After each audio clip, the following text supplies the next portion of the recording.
வணக்கம்.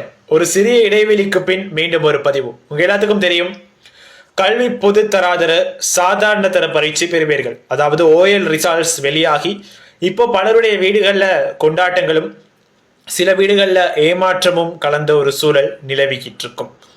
முதற்கண் இந்த பரீட்சையில சித்தி பெற்று அடுத்த கட்டத்துக்கு நகரப்போற அத்தனை மாணவர்களுக்கும் சகோதர சகோதரிகளுக்கும் என்னுடைய மனமார்ந்த வாழ்த்துக்கள். அதே நேரம் நீங்க எதிர்பார்த்த ரிசல்ட் வரல அல்லது சில சப்ஜெக்ட்ஸ் ரிசல்ட் ஒழுங்கா வரல அப்படின்னு சோர்ந்து போய் உட்கார்ந்துருக்கிற தம்பிகளே தங்கச்சிகளே, உங்ககிட்ட நான் ஒண்ணு சொல்லிக்கிறேன். இந்த ஒரு துண்டு பேப்பர் உங்க வாழ்க்கையோட வெற்றியையோ உங்களுடைய திறமையோ தீர்மானிக்கிறதுக்கு அதுக்கு எந்த ஒரு தகுதியுமே கிடையாது. இது ஒரு ஆரம்பமே தவிர முடிவு கிடையாது. உங்களுடைய அசல் ஆட்டம் இனிமே தான் ஆரம்பமாக போகுது. ஸோ கான்ஃபிடென்ட்டோட அடுத்த ஸ்டெப் எடுத்து வைங்க.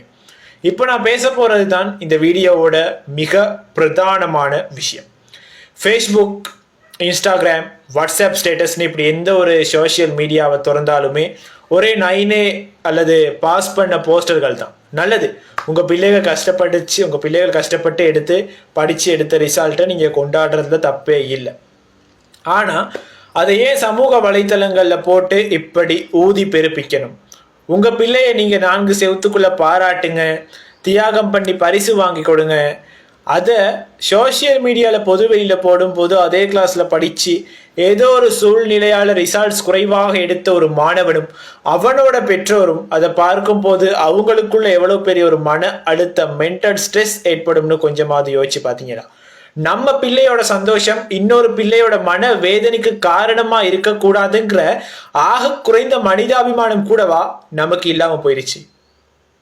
பெற்றோர்களே, எல்லாருக்கும் ஒன்று நல்லா சொல்றேன், ஞாபகம் வச்சுக்கோங்க.